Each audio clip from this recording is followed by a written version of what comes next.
Good day, grade 12. I'm now doing task 12.9 with you in your textbook. Okay, so if you look at the pages before task 12.9, from page 489, it's giving you the explanation on 3 ledger accounts for VAT. Now, in the previous task 12.8 and others, we were just doing the VAT control account. But this is another way of doing it.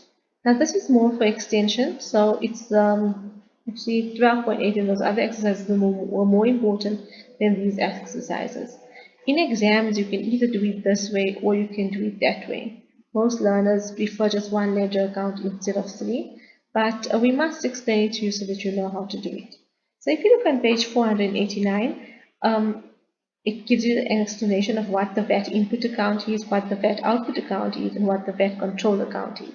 So the VAT input account, it reflects all the VAT on items purchased on the debit side and all the items that lead to the reduction on the credit side.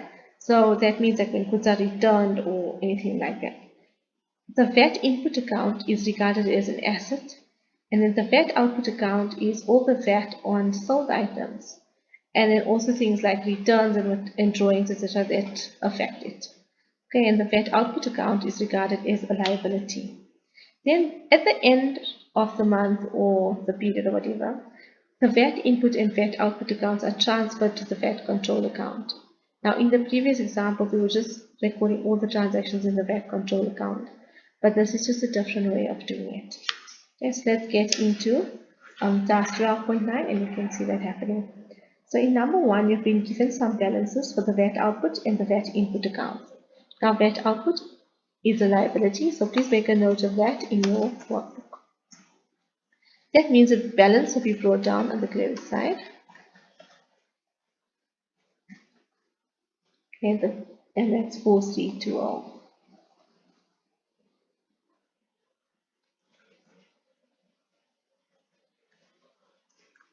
Okay, and then the VAT input balance will be on the debit side because VAT input is an asset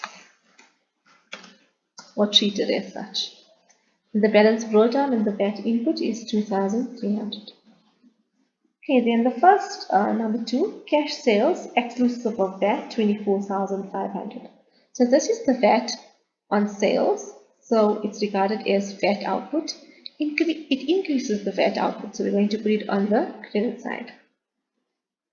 Okay, it's cash sales, your details will be bank. If you want to, in brackets, you can put sales. Okay, your folio will be CRJ. The amount is 24,500 excluding VAT, so we're going to calculate 15% of that. And number 3, trading stock bought on credit, 19,870 VAT exclusive. So this is VAT on purchases. So that's going to go to the VAT input account and it's going to go onto the debit side because the VAT input is increasing. Okay, it is bought on credit, so our details will be creditors control. If you want to, you can put trading stock in brackets. Okay, and our folio is CJ. Okay, 19,870 excludes VAT. And if an amount excludes VAT, we just have to multiply it by 15% to get the VAT. Then number 4, pay the utility bill, water, electricity electronically to the local municipality, 1,200, VAT inclusive. That's also regarded as VAT input. Okay, it was paid to them, so our details will be bank. In brackets, you can write water, electricity if you like. The folio is CPJ. Okay, 1,200 includes VAT. So to get the VAT portion, we're going to multiply by 15 and divide by 115. Number 5, credit sales inclusive of VAT. Okay, again we got VAT on sales. So we're going to go to the credit side of the VAT output account. The details will be debtors control. And this is obviously for sales. The folio TJ. Okay, that amount includes VAT, so 39876 multiplied by 15 over 115. And number 6, issued a debit note to the credit supplier for damaged stock returned 904, exclusive of that. Now, when we issue a debit note, it's actually for returns to our creditors. Okay, so when we bought goods from our creditors, we had it on the debit side of VAT input. Now that the goods are returned, it's going to go to the opposite side, so we'll go to the credit side of the VAT input. Okay, your details will be creditors control. Okay, and if you want in brackets, you can put returns. The folio is CAJ. Okay, the amount is 904 excluding VAT, so it's 904 times 15% to get the answer.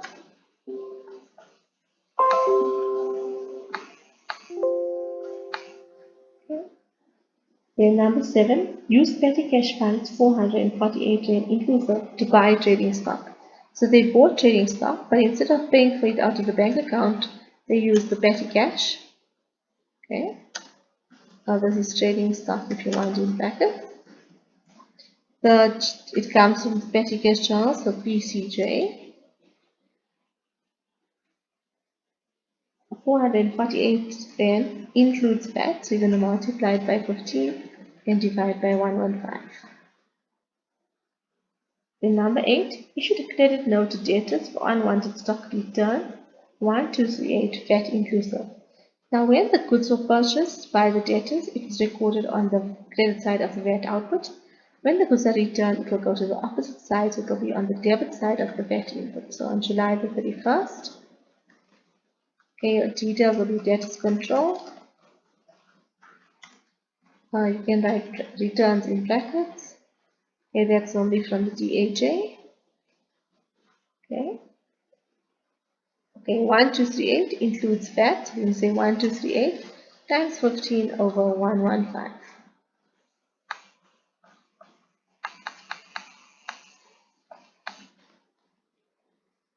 Okay, then number 9, bought equipment for the office 1401 VAT inclusive, paid electronically. VAT on purchases is on the debit side of the VAT input.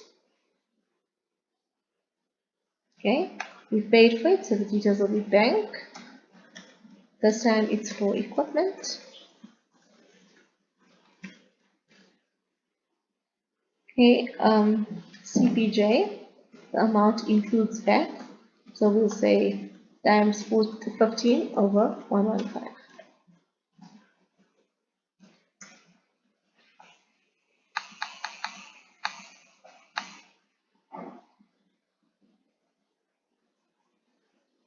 Okay, then it says transfer the input VAT and output VAT to the VAT control account.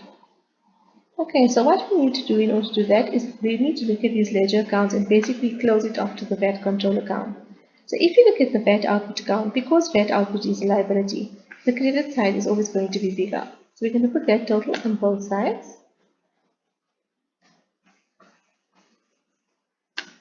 Okay, and then work out the difference. So 13196 minus 161, and this is going to go to the VAT control account. So then can you see that this ledger account VAT output is actually closed off to the VAT control account, and we do this in the general journal. Now this figure 13,035 appears here on the debit side, so in the VAT control account it will be on the credit side, and this is exactly how we did the previous exercises, where we recorded all the output transactions on the credit side and all the input transactions on the debit side. The details here will be the account it came from, so it's VAT output account. Okay, the transfer is from the GJ and it happens at the end of the month.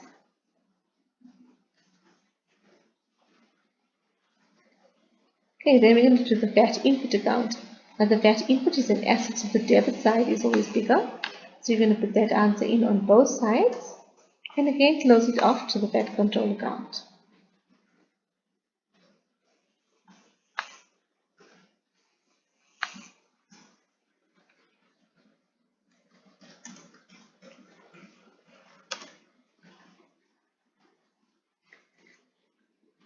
Okay, in this figure 5543 is in the credit side in the VAT input account, so it will be in the VAT control account on the debit side. And the details here will be VAT input account.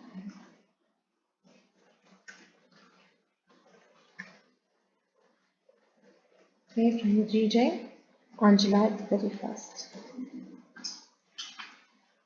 Okay, and that's all there is left now. So now if we look at the VAT control account compared to the exercises we had done previously, the VAT control account had quite a bit going on here because all the transactions were recorded in the VAT control account. Now the transactions have been recorded in the separate accounts for VAT output and VAT input, and the answers at the end of the month will be transferred to the VAT control account. So basically, if you're doing it this way, this is all you have in your VAT control account. Okay, and now you're just going to look at it. The slide definitely is bigger. So we're going to put that in on both sides.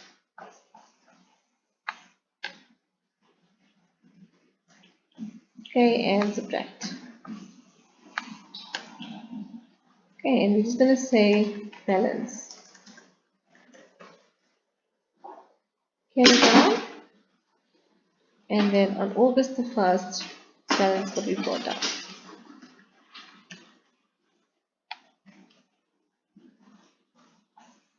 Okay, so this is an amount which is payable to SARS because it's brought down on the credit side because the output is bigger than the input.